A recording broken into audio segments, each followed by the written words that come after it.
So I would kind of mize my money quite a bit. I So you do didn't. the same thing your dad was doing. Yes, I would do the same thing my dad was doing. Like Yeah. money for me was like, oh my God, if it finishes, it finishes. Yeah. You know what I mean?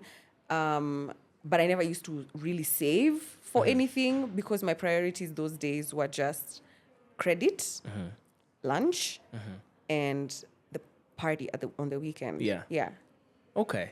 So your pocket money would cover all of that, Yeah, including the I party think for I the can't weekend. remember how much it was those days.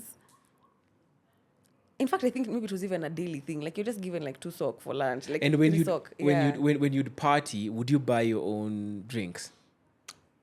With changa. Yeah. Yeah. You know, there's a So boys would buy a lot. yeah, Right? yeah. Girls have it easy. I'm gonna tell you that. Yeah. Girls have. In fact, I started buying my own drinks like here in my 30s because now I go out. I'm Yeah. not going out to be impressed. I'm not going out to Yeah.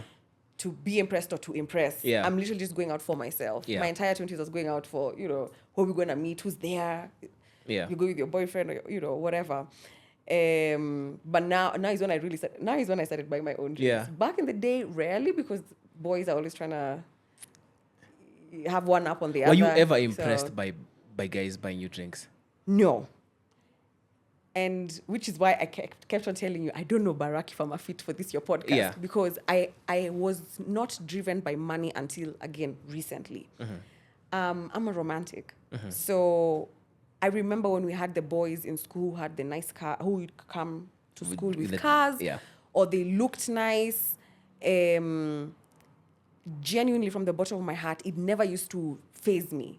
Not at I see the money, I say, no, I'm looking for love. I'm just telling you, psychologically, it just never used to be like, oh, he has Yeah. money, he'll buy us drinks, so that's Yeah. the guy Yeah. I'm going to hook up with. Never.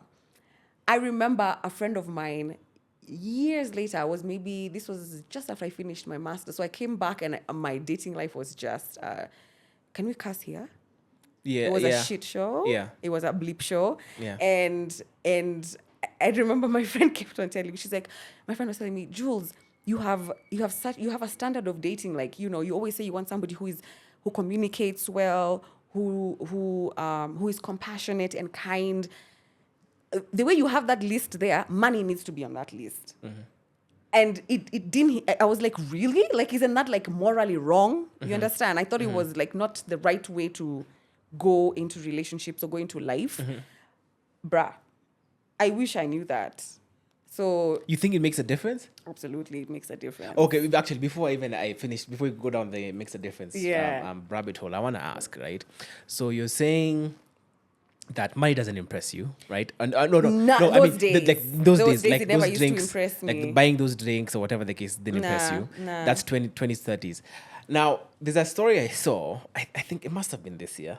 It must be this year, where I think it was in the States, and there was a lady that was being featured in the story, and she had gone, I think, 6 months or something without buying a meal, purely because she kept going out on dates, and men kept buying her food, and she had no intention to pursue any of these men really, but I guess intention was to eat it. That So was she'd her eat. strategy. Yeah. That's Yeah, messed up. and, That's and, messed and up. so she would eat, and I believe that story is there. I'll get the link and I'll put it in the description. But I want to ask this from this clubbing, going out, partying perspective of you're not impressed by a man buying you drinks in your 20s. Did it ever occur to you to just tell whoever it is who's coming to be like, hey, can I buy you a drink? Just be like, actually, you buying me a drink isn't going to change my perception of you. Like, whether you buy me a drink or not, going to change my perception of you. If you want to have a conversation, like, let's have a conversation. I didn't have that language those days. And again, like I told you, I didn't know that it's important to, or you should look out for somebody who looks like they can provide. Yeah. So, no, to answer your question, when somebody would come up to me, I wouldn't be like, this doesn't impress me, da-da-da. Let me tell you a story. There's this guy I dated. I used to also attract, those days, I used to attract rich men, thank God. So maybe that's why, anyway.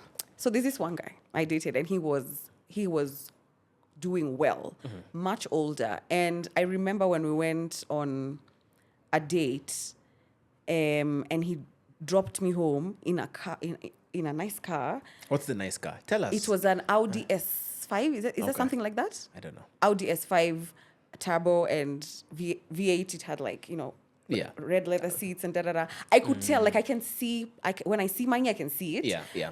But it's like, but you love me, like that was my main thing. Man, I was so dumb.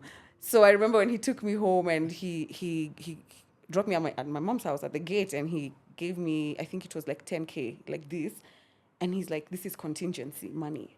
And I was like, no, me, I'm good. Like, it's okay. Like, thanks for tonight. Like that. He's like, no, take it. It's contingency money in case anything happens. I said no. And I gave it back to him because I wanted to show him that It's not about the money. it's not about the money. What the hell was I thinking? And then I ran to my bedroom and I went to the dictionary. I'm like, what is contingency? I didn't even know what that meant. And now looking back, I'm like, Would you take it? right now? Yeah. Yes. And I would be like, *2, please. Why though? Why? Because Was he your boyfriend? he was trying to be. So why would you take it? And Because you've given it to me. and before Because you've given it to me. purely because he's given it to you. You don't Yeah. think there's any moral? Now that thing has died. Like, I really see the value of having a man who can provide, having a partner who can provide. It is very important. There's not no amount of cuddles and acts of service. Yeah. Picking up the shopping from the car to the house. That can, like, I've had good love, but then now I'm just like, and then so now I want to build a house. But I feel And like this somebody other side is the extreme as well. Which side? Like this. So, for example, the scenario you've just described, where you're taking contingency money. He's not your boyfriend. He's trying to be your boyfriend. And you're taking not that the money has obligations to it or whatever. We hadn't even hooked up. Can you imagine? Yeah, it's coming. I mean, clean. I mean, I feel anyway. What are we feeling right now? No, I just think it's not morally wrong, but maybe morally opaque, I think. For the guy to do that. Yeah. Not for the guy to do that. For it to be, for you to take that money. Nah, I don't think so. No? And in those days, M-Pesa was not like, this was a long time ago. I was 23, Yeah. I'm 36 now. So this was literally 13 years ago. Yeah. And now it would be in the form of M-Pesa. Like, I just Yeah, go now home it and I would- yeah, find and it. you find How do you think M-Pesa. I'll return it? No, absolutely not. Right now, Yeah. I'll say thank you so much, because the position that money has now taken in my psyche, in terms of how I look at it, it's not this bad thing that is like. So what would it communicate to you? it- What would it it- mean to you? Let me first explain. Yeah. It plays. Money is a part of love. Is what I'm trying to say. Okay. Money you cannot be. I do not believe, in my opinion, in my life, in what I want, the life I want to live. I don't think I can be happy and broke. And broke is an extreme. Let's even Yeah. just say happy and struggling. Yeah. We've covered our bases, but we're struggling to make the car payment. We're struggling to pay for our medical insurance at the end of the year. Those two, they are mutually they cannot exist in the same space long you. term. There's going to be waves. There's going to be seasons, but I cannot sit there and say I'm okay. And this is me speaking in my Yeah. where I'm at now. Yeah. So for me, money is absolutely a part of happiness. Yeah. And I feel like if you don't see how money can be a part of happiness, Yeah. you just haven't experienced happiness with money. You don't know where to experience happiness with Yeah. money. So I do believe money can buy you happiness. It can't buy you all of it. I mean, Pinky said if for people who say money cannot buy you happiness, don't know where to shop. That's what Pinky you said. see, and those days, my goal in life or in a relationship was to feel loved, to feel seen, to feel appreciated and seen. You know what I mean? That was my priority. My priority was not provide for me. you know, because I was in school, I was working. So I was like, no, let's build. We're not building now at this stage. So yeah. right now, I don't know what your relationship status is, but if you go, hypothetically speaking, if you go on a date with someone and the person's dropping you home and they give you 10,000 or 20, like you said, double 20,000 shillings at the end of the night, what does that communicate to you? So obviously it depends on. And it's not like we've hooked up and then you're giving me No, money. this You're paying for my services. No, literally the same thing that happens. setting that you're saying. Yeah, you What haven't would it hooked up. communicate? Yeah. That you can, you know, you can take care of me, you know, you can take care of this house. When I'm pregnant and I'm man down, you can take care of things. I don't have to run back to work after 3 months. I can take a year off. Yeah. I can have a comfortable life. Yeah. I can have excesses. So it communicates to me security. Okay. Yes. Interesting. Yeah. So I don't want to be out here grinding and I'm 9 months pregnant. I want to put my feet up. Yeah. And help you in other ways that I can. And that's how I look at it, you know. I want to be able to feel like the financial burden is not like I do not want to be the one pulling the Yeah. weight, the financial weight Yeah. solely as a woman in a relationship. Yeah. I'll struggle with that. You know, I've done it before. Yeah. More than once. Yeah. Because again, my priorities in life have never been money. It's just about love and connection Yeah. and being happy. But I've seen happiness is a part of love because as soon as you leave that house, Yeah. whether you're on foot or you're in a car, you're spending money. Yeah. And it will now infiltrate your relationship. Your fight is no longer about why didn't you kiss me good morning before you went. It's like you can't even buy me a lollipop at the till because it's not in your budget. Right. Yeah. Let me throw a curveball at you, right? And this I'm actually thinking about. Think Like a Man, the first one. Well, I guess they're all the same cast. But there's a lady who's like a very rich corporate Taraji. CEO. Yeah. Yeah. Then that role, right?